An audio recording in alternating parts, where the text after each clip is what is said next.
Before I proposed to my fiance, I had this voice in my head telling me, what if she's not the one? What if you're making a terrible mistake by staying with her? And before I kind of knew that I had relationship OCD, I would listen to this voice and I would go over it. I would try to have certainty about it all the time.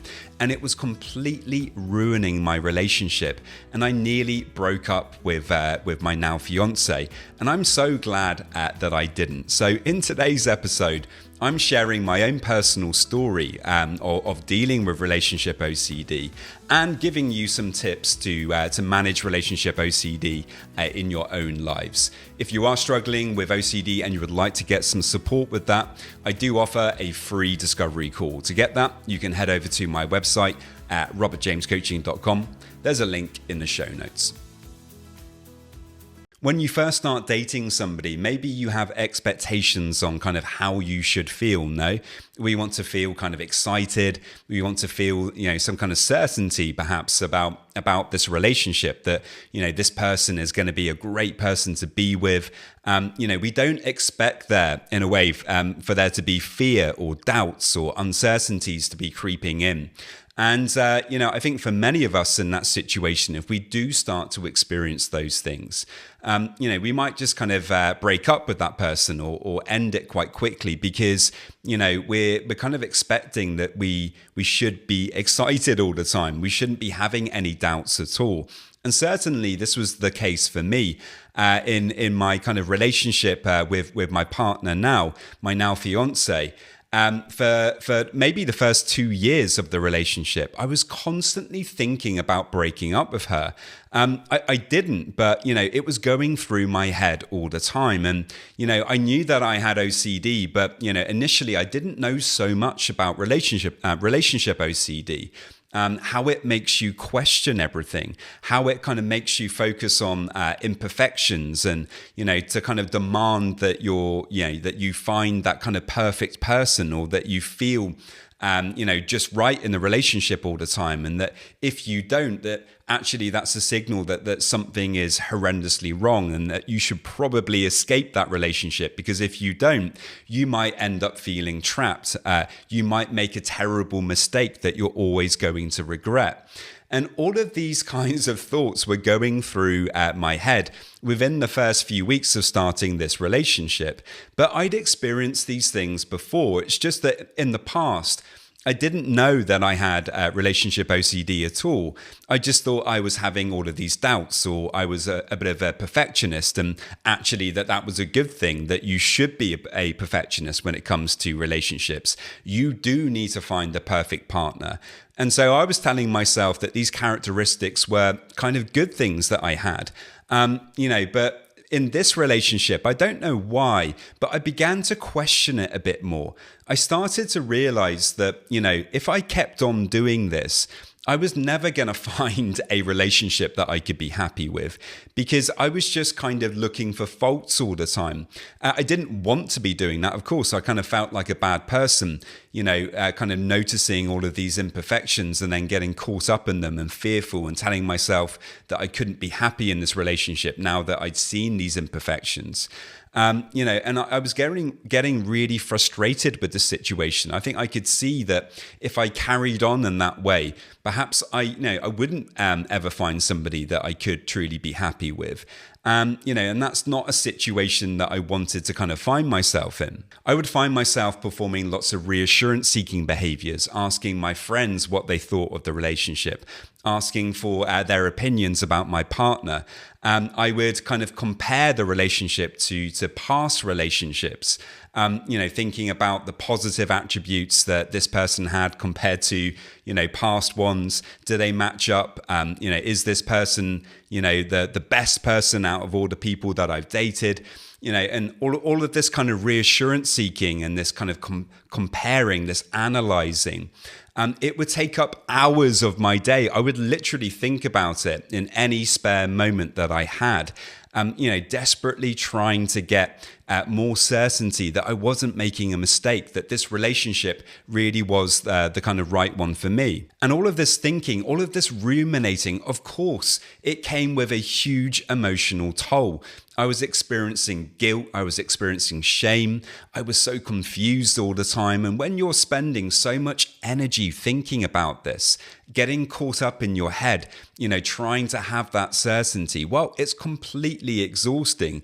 I would kind of come home from work sometimes absolutely shattered because I would have spent, a lot of time and energy on my actual work, and any downtime that I had, I would spend, thinking about this.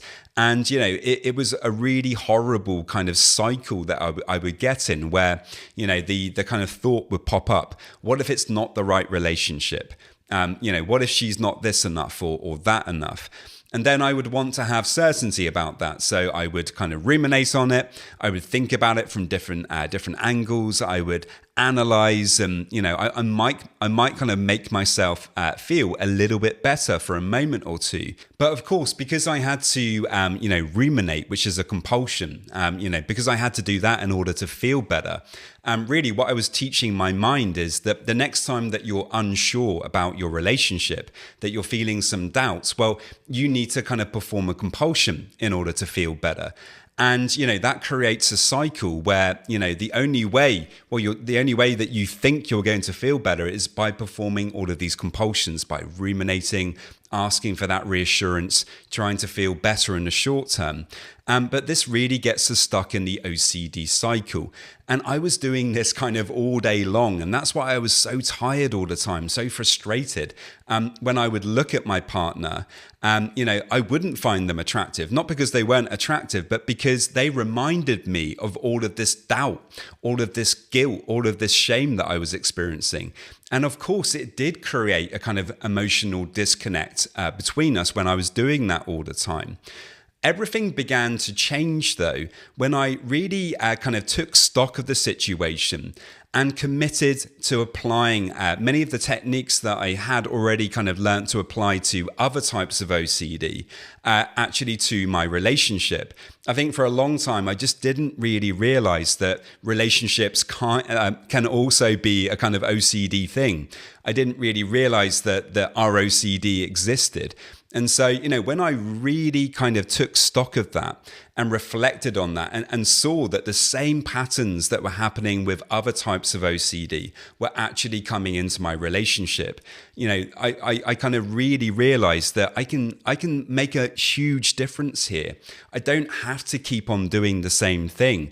I can apply acceptance commitment therapy. I can apply exposure to this. And if I do, then most probably I can kind of see if this relationship is really for me or not, because as long as I'm ruminating about it all the time, and I'm disconnected, I'm not really present with my partner, well, there's no way to actually know if this is the right relationship for me, because, I'm just stuck in my head all the time and I'm feeling anxious all the time. So I made this kind of real, commitment to do things differently. So what did I do? Well, I think number one, I kind of made a commitment for 1 month that I wasn't going to ruminate on this at all. Now, of course, I wasn't perfect at that. But by making that commitment, by trying to be as close to perfect with that as possible, where, whenever the urge to ruminate would come up, rather than kind of indulging that straight away, I would practice acceptance commitment therapy with it. I would tell myself, okay, I'm experiencing anxiety right now. That's why I want to ruminate. I'm going to do my best instead to refocus my attention onto a valued activity. I'm going to come back to the present moment, and I'm going to let go of thinking about this. And, because there was a kind of limited time that I had to do this for, where I said, for 1 month, I'm just going to do my best to kind of reduce the rumination. I think it was easier to kind of let go of it, because I wasn't saying that I'm never allowed to think about this, but I'd put a kind of time frame on it.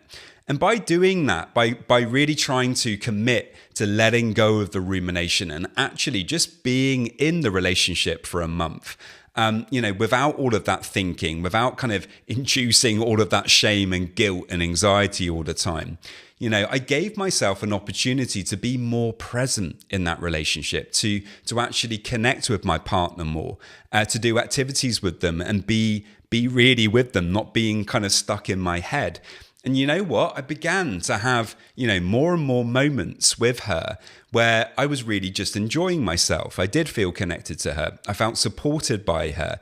I felt happy with her. Not all the time, of course. There was doubt still. There was anxiety still. There was that urge there to ruminate and to go back into those old patterns. But little by little, by choosing to kind of refocus my attention, to come back to the present, to apply ACT, I began to see that there was more to this relationship than I was initially telling myself.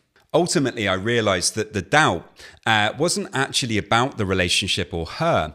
It was actually more about me. It was about my own anxiety, about my own discomfort, of being vulnerable in a relationship.